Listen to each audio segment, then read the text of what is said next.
Les dirigeants ouest-africains à Dakar réfléchissent sur la croissance et les défis de la sécurité alimentaire et de l'énergie dans la sous-région. Nous aurons dans ce journal l'ouverture de la 17e session de la conférence des chefs d'État de l'UEMOA. À la une de l'actualité au Burkina Faso, les États généraux sur les lotissements.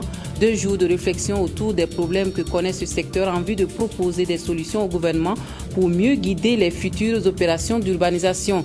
Les substances de carrière sous les feux de la rampe à Ouagadougou, des potentialités de développement que le Burkina Faso entend promouvoir. Et puis le gouvernement malien s'engage à assurer le transfert des compétences et des ressources financières dans les collectivités décentralisées. C'est l'une des conclusions des États généraux sur la décentralisation. Ce sont les titres de l'actualité dans cette édition. Bonsoir à tous et merci de suivre le 20h de la télévision de Burkina que j'ai plaisir à vous présenter. Les 8 présidents des pays membres de l'UEMOA se sont retrouvés à Dakar ce jour pour la 17e session de la conférence des chefs d'État. On attend dans l'espace UEMOA cette année une croissance de 6,5%, mais les défis restent la sécurité alimentaire et l'énergie. Voici pour vous l'ouverture du sommet avec nos envoyés spéciaux dans la capitale sénégalaise, Jean Zongo et Simon Gongo. En 2011, prenait la décision de suspendre les lotissements. Il rassurait également que cela procédait de la nécessité de reculer pour mieux sauter. Se donner donc le temps d'examiner d'une manière détaillée le processus afin de trouver des solutions durables. La tenue de ces états généraux entre donc dans le cadre de la mise en œuvre de la recommandation de cette réflexion. Cette importante rencontre nous permettra de tirer les leçons des pratiques de lotissement au Burkina Faso pour comprendre les causes des dérapages et de trouver des solutions pour une exécution des lotissements en cohérence avec les objectifs de développement urbain durable. Depuis donc ce matin, ici à Ouagadougou, ce sont plus de 500 participants, tous des acteurs de la chaîne de l'aménagement urbain qui prennent part aux échanges. Objectif, créer les conditions d'une gestion saine des lotissements.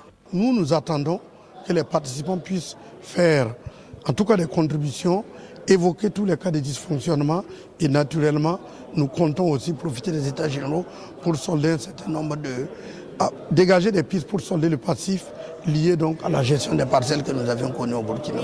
2 jours durant, la problématique du lotissement au Faso, dans ses aspects les plus sensibles, seront passés au peigne fin. Le bilan des lotissements, le cadre réglementaire, le financement, le marché du foncier et la lutte contre les pratiques spéculatives et bien d'autres préoccupations. Au terme des débats, il est attendu des réponses claires à toutes les interrogations liées à la gestion rationnelle de l'espace urbain au Burkina. Voilà, l'élément sur l'ouverture de la session de l'UEMOA vous sera proposé probablement en cours de ce journal. Il n'est pas encore prêt et nous étions revenus au Burkina Faso pour parler des états généraux sur les lotissements qui s'avèrent une nécessité absolue au vu des difficultés rencontrées dans ce secteur. Et réunis depuis ce matin à Ouagadougou, les acteurs de ce secteur vont se pencher sur les nouvelles pratiques en matière d'aménagement urbain et élaborer une démarche cohérente qui servira de guide aux futures opérations de lotissement. C'était un reportage qui nous a été proposé par Maxime Zongo.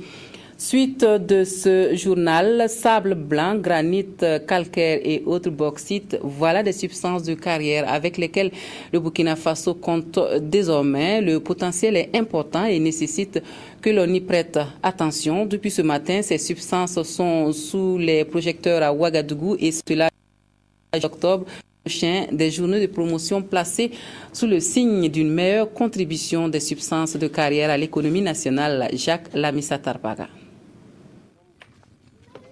Les carrières fournissent les matériaux essentiels pour les secteurs comme le bâtiment, les travaux publics, la pharmacie et l'agroalimentaire. Et au Burkina Faso, on trouve du granit, du sable blanc, du calcaire, la bauxite et les phosphates, entre autres. Mais le sous-secteur des carrières n'est pas bien connu. Il y a aussi un besoin d'organisation et une insuffisance des compétences. C'est cette donne que la première édition des Journées des substances de carrière veut changer. L'organisation donc de ces journées constitue une réponse à une préoccupation majeure qui est celle de savoir comment faire en fait réellement pour que ces substances de carrière apporte plus à l'économie, mais également contribue à la résorption du chômage par la création d'emplois, mais également la redistribution de revenus au profit des populations. Le sous-secteur des carrières emploie 1 millier de personnes et rapporte plus de 2 milliards de francs CFA à l'État. Et le Niger, pays minier, entend s'inspirer de l'expérience du Burkina Faso. Nous avons de l'uranium, nous avons de l'or, nous avons plusieurs. Mais la question aujourd'hui, c'est la question des carrières. Nous avons plusieurs carrières en exploitation. Mais je viens de découvrir ici des choses que nous ne faisons pas au Niger. Eh bien, nous allons nous inspirer des exemples du Burkina pour que nous développons mieux les carrières au Niger. L'on compte également de nombreux exposants à ces journées de promotion des substances de carrière. Ils donnent à voir des objets à base d'argile et de céramique. Ils exposent également leur expertise. C'est quand même difficile d'avoir la matière première au niveau de l'argile. Il y a le problème de répertoriation au niveau national. Donc là, on essaie de travailler avec le BBGEP pour répertorier les différentes carrières qu'il y a. Et ensuite, on va vers les propriétaires terriens pour l'exploitation des carrières. Suivant la réglementation en vigueur, pour avoir une autorisation d'ouverture de carrière, il faut faire une étude technico-économique et obligatoirement une étude environnementale. Et ce sont ces études-là qui sont déposées au niveau du ministère des Mines, qui sont étudiées et qu'à partir de ces études-là, on vous accorde l'autorisation ou pas. Pendant 2 jours, les participants à ces journées vont échanger sur différents sujets. Ils devront faire d'abord l'état des lieux des substances de carrière, puis décortiquer les règles d'exploitation, de financement, les opportunités d'investissement, la préservation de l'environnement et la coopération. C'est communiqué pour poursuivre ce journal à l'occasion de la cérémonie officielle d'ouverture de la Semaine nationale de l'Internet SNI, placée sous le haut patronage de son Excellence Monsieur le Premier ministre, chef du gouvernement. La Direction générale du protocole d'État convie les personnalités invitées dans la salle de banquet de Ouagadougou le vendredi 25 octobre 2013 à partir de 7h30. L'heure limite d'arrivée est fixée à 8h30 pour le directeur général du protocole d'État, le directeur général adjoint Gilles Séraphin Bayala, chevalier de l'ordre national. Voilà qui nous amène à jeter à présent un coup d'œil sur le carnet d'audience du chef du gouvernement burkinabé. Béon-Luc Adolphe Thiaw a reçu dans la soirée d'hier successivement l'ambassadeur de France au Burkina Faso et la représentante résidente de la Banque mondiale. Si pour le nouveau chef de la mission diplomatique française au Faso, il s'est agi d'une visite de courtoisie au Premier ministre, la représentante résidente de l'institution de Bretton Woods, elle est allée rendre compte de sa visite de supervision à Bagrépol, la synthèse de ses entretiens avec Sié Sylvestre Dar. Nommé le 20 août 2013 ambassadeur de la France au Burkina Faso, Gilles Thibault est venu se présenter officiellement au Premier ministre Béon-Luc Adolphe Thiaw ce mercredi 23 octobre. Les deux hommes en ont profité pour parler coopération. Moi, je me félicite de voir que nous sommes avec le chef du gouvernement, l'ensemble de ses ministres, exactement sur la même longueur d'onde. Le Premier ministre, qui connaît très bien la France, puisqu'il a été ambassadeur du Burkina Faso à Paris, m'a redit l'importance que le gouvernement accordait à cette relation, qui c'est vrai avait une qualité particulière parce que nous nous comprenons en toutes circonstances. Il y a toujours des projets parce que la coopération, elle porte par exemple sur le développement de la centrale photovoltaïque de Zagtoulip. La France est un partenaire essentiel de ce projet. Elle porte également sur le développement de l'aéroport de Donsin. La France également, via l'AFD, est partie prenante de ce projet. Et puis elle porte sur des projets éducatifs symboliques qui sont importants. À la suite du diplomate français, c'est au tour de la représentante de la Banque mondiale au Burkina d'être reçue par le chef de gouvernement. Merci Timbon est venu rendre compte de la mission de supervision qu'elle et sa délégation ont effectuée à Bagrépol. C'est un projet qui touche, qui est le moteur de la croissance économique de ce pays, donc c'est très très important pour nous. Dans le cadre de la mission, nous avons la visite de notre directeur sectoriel qui vient de Washington, qui est venu pour voir le progrès que l'équipe a fait depuis la mise en vigueur de ce projet.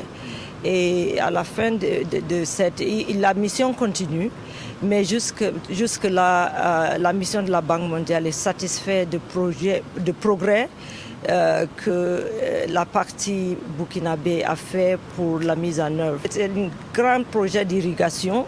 On va augmenter la productivité agricole de ce pays, pas seulement pour le Burkina, mais la production à l'échelle d'exportation. Vu les moyens colossaux techniques et financiers investis par la Banque mondiale dans le cadre du projet Pôle de croissance des Bagré, Merci Timbon entend s'assurer de sa mise en œuvre réussie.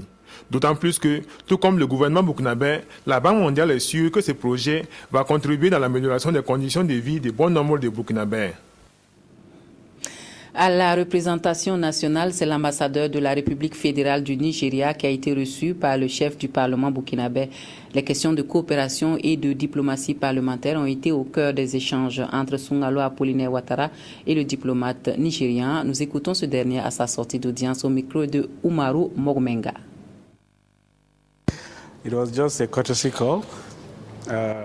Les relations entre le Burkina Faso et le Nigeria sont excellentes et dès qu'il y a une opportunité d'échanger, de discuter pour renforcer ces relations, ils n'hésitent pas. Abuja a toujours été le siège de la CEDEAO et du Parlement et de la CEDEAO également. Et le gouvernement du Nigeria apporte tout son soutien à cette institution pour renforcer également les liens entre les différents pays de la CEDEAO. And the Nigerian government has been giving all its support towards the success of the parliament. Cuba espère vivement la levée du blocus dont il fait l'objet depuis des décennies. Un projet de résolution sera soumis à l'Assemblée générale de l'ONU le 29 octobre prochain. Le pays de Fidel Castro sollicite l'appui des États africains. L'ambassadeur de Cuba au Burkina Faso en a parlé à la presse. Moussaki Jacques Lamissa Tarpaga. L'histoire remonte à 1960. Le président Fidel Castro décide de nationaliser les entreprises présentes sur le sol cubain, principalement celles américaines. Dès lors, les États-Unis instaurent un blocus économique sur Cuba. C'est la rupture des relations commerciales entre les deux États. Et 50 ans après, Cuba cherche toujours les voies et moyens pour lever ce blocus. Inviter la presse à nous visiter pour donner une explication sur le blocus et la lutte qu'on livre avec beaucoup de pays pour lever le blocus financier, économique et commercial imposé injustement pour les États-Unis à Cuba depuis plus de 50 ans. Ça qui a provoqué qu'on a perdu plus de 2 milliards de dollars. On ne peut pas avoir de commerce librement, on ne peut pas avoir des relations financières, on ne peut pas acheter des marchandises aux États-Unis, on ne peut pas avoir de crédit de Fonds monétaire international. L'ambassadeur de Cuba au Burkina Faso sollicite l'appui des pays africains dans le vote du projet de résolution des Nations Unies pour la levée du blocus économique. Un projet qui sera présenté à l'Assemblée générale de l'ONU le 29 octobre prochain. À Gawal, on a évité le pire hier mercredi à la mairie de cette commune. Un incendie dans le bâtiment administratif a donné des sueurs froides. Les feux maîtrisés à temps, les dégâts ont été limités. Sébastien Zongo qui nous relate ces faits. Le feu a visité le bâtiment administratif de la mairie de Gawa. Odeur de fumée, des murs noircis, des plafonds et autres matériels calcinés sont les traces laissées par les flammes dans les locaux que le maire en mission reviendra trouver. Dans le couloir, parce que là-bas on avait des fournitures scolaires qu'on avait, mais la chance, apparemment la grande partie est sortie. À part le bureau du secrétaire général de la mairie, où la porte a été déjà calcinée, c'est rentré un peu, juste un peu. Mais on a pu quand même sauver vraiment. Voilà, quand on prend le bureau du maire, c'est épargné. Le secrétaire parti du maire, c'est épargné. On prend le secrétaire du SG, ça c'est épargné aussi.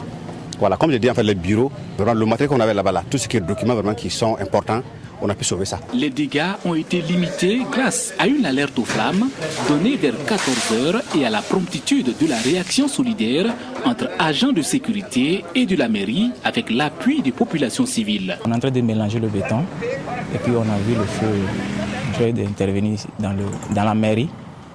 Donc on s'est intervenu, on a vu le feu. Bon, on ne sait pas comment faire, on a appelé le GSP. Ils sont venus disjoncter le compteur.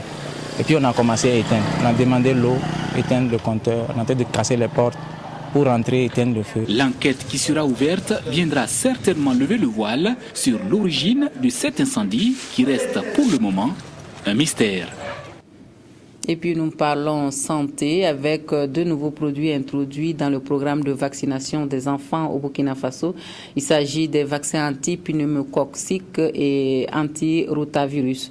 Le ministre de la Santé était face aux hommes de médias pour plus de précisions. Estelle Judith Assogba. Le 31 octobre prochain, à Tanguy Dassouri, la première dame du Faso, Mme Chantal Compaoré, va procéder au lancement des activités de vaccination. Mais cette fois-ci, les vaccins concernés luttent contre les diarrhées provoquées par le rotavirus et les infections à pneumocoque chez les enfants de moins de 5 ans. C'est la substance des informations que le ministre de la Santé et les partenaires, l'OMS et Gavi, l'Alliance globale pour les vaccins et la vaccination, ont livré aux journalistes au cours de cette conférence de presse. Que nous allons toucher à peu près 1 200 000 enfants. La réalité, c'est que, comme je l'ai dit, ce n'est pas un programme de vaccination qu'on fait habituellement, comme on le lance des campagnes de vaccination. C'est les enfants qui naissent et qui sont pris en charge dans les formations sanitaires pour leur assurer donc l'administration de ces vaccins. 670 000 doses par vaccin sont disponibles. Tous les enfants âgés de 0 à 11 mois pourront se faire administrer ces vaccins de façon gratuite dans les formations sanitaires. Et ces vaccins-là vont contribuer certainement à réduire le niveau de mortalité des enfants. Maintenant, on les donne, ils ont 3 doses, ils doivent prendre les 3 doses pendant leur première année de vie. Et avec ça, l'efficacité de ces vaccins-là est estimée à plus de 95%. Maintenant, il y a plusieurs autres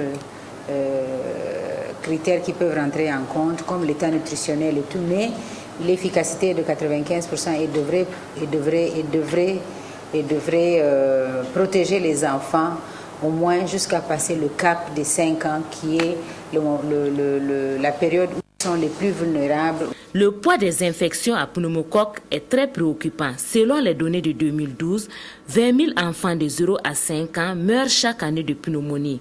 Quant aux diarrhées à rotavirus, elles sont la première cause de mortalité chez les enfants de moins de 5 ans dans le monde.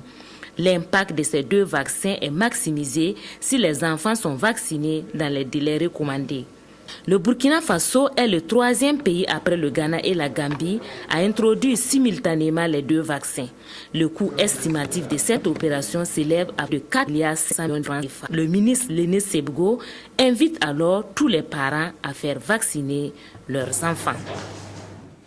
Nous allons à l'Est pour le lancement du projet de renforcement de la protection sociale. Samedi dernier, les forces vives de la région ont à l'occasion réfléchi sur les meilleures stratégies pour le succès de ce programme qui a pour priorité les couches les plus vulnérables. Adama Koulibaly. Fada Ngourma a aussi respecté le rendez-vous du lancement du projet renforcement de la protection sociale. À cette occasion, une rencontre d'échange avec les acteurs concernés a eu lieu autour de 2 communications. Il s'est agi tout d'abord de présenter le projet et ensuite d'aborder la problématique des enfants en situation de rue. La rencontre a permis de passer en revue les différentes stratégies pour la mise en œuvre des mesures sociales. Nous allons privilégier la concertation et la collaboration avec toutes les structures déconcentrées et décentralisées. Et vous savez très bien que c'est une décision hautement politique et qui engage les populations. Et donc, c'est des actions multisectorielles qui impliquent nécessairement la collaboration d'autres secteurs ministériels et d'autres départements.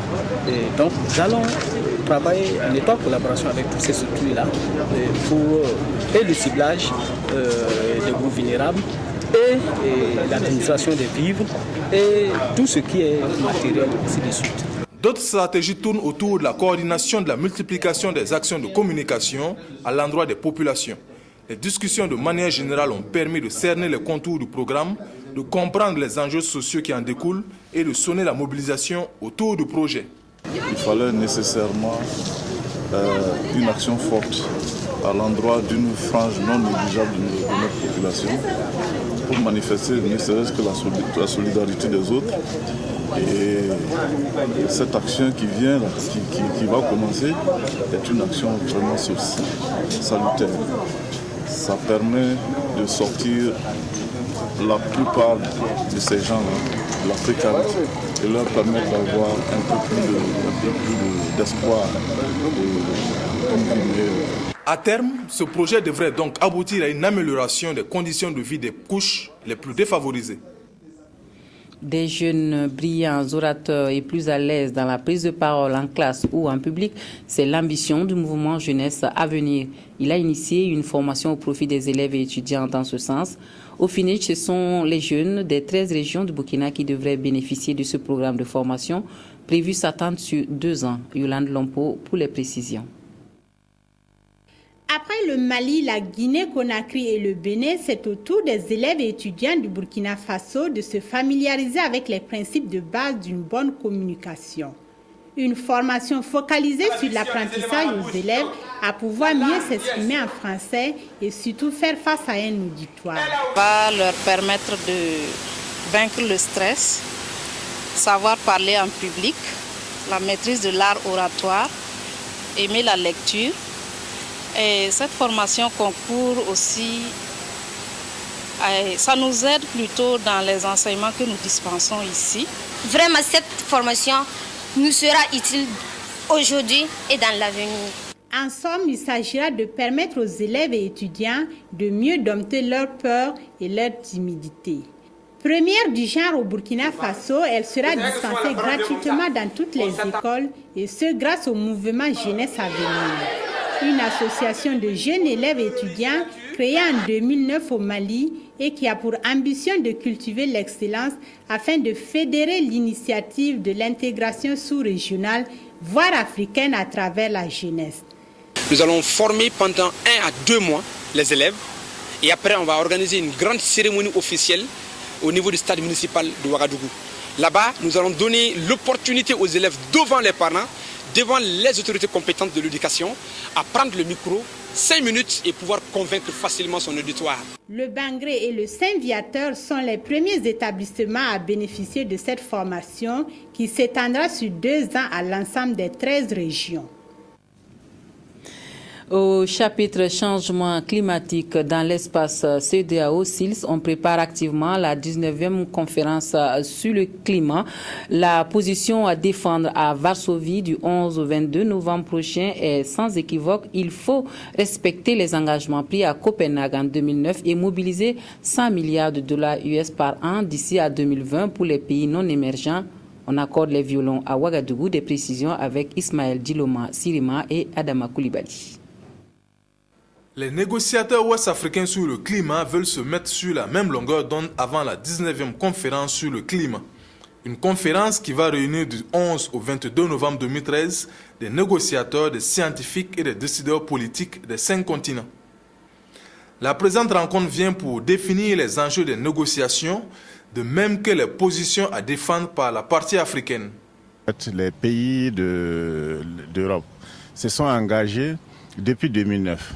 À Copenhague, à mobiliser à partir de 2020, chaque année, 100 milliards de francs CFA, 100 milliards de dollars pour effectivement appuyer les pays en développement pour résoudre les problèmes qui seraient liés au changement climatique. En plus des questions de financement qui seront discutées par ces négociateurs, celle du transfert des technologies à l'endroit des pays africains sera évoquée. Il y a également ce protocole de Kyoto qui est en stand-by. Il faut que les pays pollueurs également puissent prendre des engagements fermes pour limiter donc les émissions de gaz à effet de serre. Donc c'est un point sur lequel également nous allons essayer de nous entendre pour mettre la pression sur les pays pollueurs. Cette préparation des négociations pour la 19e conférence sur le climat est une initiative du Comité inter-État de lutte contre la sécheresse dans le Sahel-SILS. L'institution compte mettre à la disposition de ses acteurs des arguments techniques et scientifiques concernant les questions climatiques de l'Afrique de l'Ouest. Maazeta Bendre, c'est le microcrédit lancé à Waïgouya au profit des femmes de cette ville. Des femmes qui ont dit toute leur gratitude au député Bourema Badini, auteur de ce programme qui va contribuer à réduire la pauvreté au sein de cette couche sociale. Christophe Ilboudo, Nathalie Savadogo. Cette signature de convention marque le début d'un partenariat entre Bourema Badini et l'association Nimbus Enfance, Environnement, Éducation pour le Développement NID. Ces deux partenaires s'engagent à mettre en place un microcrédit avec un capital de 5 millions de francs CFA. À travers ce projet dénommé Maazet Bender, l'initiateur rend hommage à sa défunte mère tout en aidant les femmes par l'octroi de prêts allant de 25 à 300 000 francs CFA. C'est de l'argent pour toutes les femmes. Elles peuvent avoir accès à ce microcrédit et à rembourser. Parce que je crois que l'essentiel de tout cela, c'est de rembourser aussi. Et c'est l'idée première qui nous a conduit effectivement à faire cela. Pour lutter contre la pauvreté, pour qu'elle puisse effectivement assurer la pitance du jour. Parce qu'on a dit que si la femme a, c'est le monde entier qui possède. C'est l'association NID qui assure la gestion de la microfinance. Nous allons nous charger de prendre les dossiers, de les sélectionner. C'est un début, le montant. C'est vrai que ça ne peut pas être vraiment à la hauteur des attentes des femmes. Mais nous allons prendre par priorité, selon en tout cas les situations, quitte à ce que, après, si on a un montant en plus, on puisse élargir à plus de bénéficiaires. Au cours du lancement de cette phase, des partenaires sont venus en appui avec la somme d'environ 3 millions de francs CFA. Je trouve que c'est une très bonne initiative et qu'on doit le soutenir. Surtout sur propre fonds qu'il a fait ça. J'ai eu la serre de poule parce que c'est une très bonne initiative. Moi, j'ai commencé avec 2000 francs CFA, avec les garis, après de la kéké, avec le yaourt, ainsi de suite dans la restauration. Et alhamdoulilah, aujourd'hui, c'est dans la grande restauration. Je rends grâce à Dieu. Le microcrédit Maazet Bender sera opérationnel dès le 4 novembre prochain et va concerner les femmes des 15 secteurs de la commune de Waïgouya. C'était donc un reportage de Christophe Ilboudo. La nouvelle est tombée aujourd'hui. La musique burkinabé est sur la première marche du prix découverte RFI. L'artiste rappeur Smarty de l'ex-groupe Yelen a été sacré grand gagnant. Les résultats ont été rendus publics ce matin aux environs de 10h. 3 heures après, le lauréat était l'invité de notre édition de 13h. Évariste Kombari. Smarty, grand gagnant du prix découverte RFI 2013. Qui l'eût cru? Parce que, au lendemain de la dislocation du groupe Yelen, certains mélomanes avaient prédit la fin de la carrière musicale du rappeur. Affaibli par sa situation, mais pas anéanti, le garçon qui était conscient de son talent se remet très vite au travail, entre en studio et en ressort avec un album solo, African Couleur, album enrichi de plusieurs sonorités traditionnelles. C'est avec cet opus que Smarty s'inscrit au prix Découverte RFI 2013 et devient le lauréat. Reçu sur le plateau du JT de 13h de la RTB, Smarty a salué la mobilisation du peuple burkinabé et tous les mélomanes du monde artisans de sa victoire. Au total, on a eu pour le vote de tous les artistes 18 000 et moi seul j'ai recueilli 7 000. Je tiens à remercier le peuple burkinabé, je l'ai dit encore 1000 fois merci, parce que si je suis arrivé là, c'est grâce à eux. Donc je dédie ce prix-là au Burkina Faso. Au-delà de la qualité de l'album, moi je dis que dans une carrière, on peut avoir le talent, mais la chance aussi est pour beaucoup. Voilà, la chance, c'est surtout le soutien sur ce coup-là. C'est vrai que les membres du jury, sur 12 membres, il y avait 8 qui étaient déjà favorables à ce que je sois le gagnant du prix.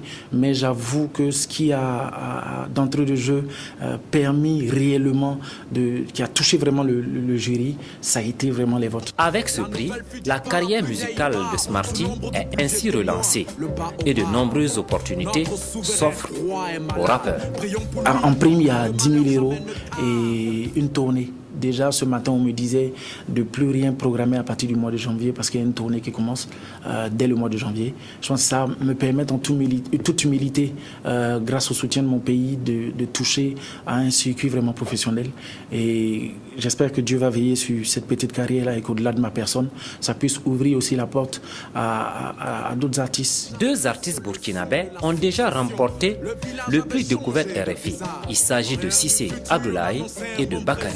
Dambélé. Des notables griots jusqu'aux sages, tous étaient devenus de nouveaux personnages.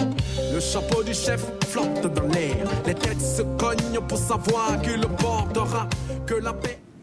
Et bon vent à Smarty, un mot de religion à présent avec ce séminaire de formation islamique organisé par la communauté Tidjania au profit des fidèles musulmans. Il s'agit de renforcer les connaissances en matière d'enseignement religieux autour des valeurs de solidarité, d'amour, du prochain, d'unité et de paix. Abdul Rasmane Zongo.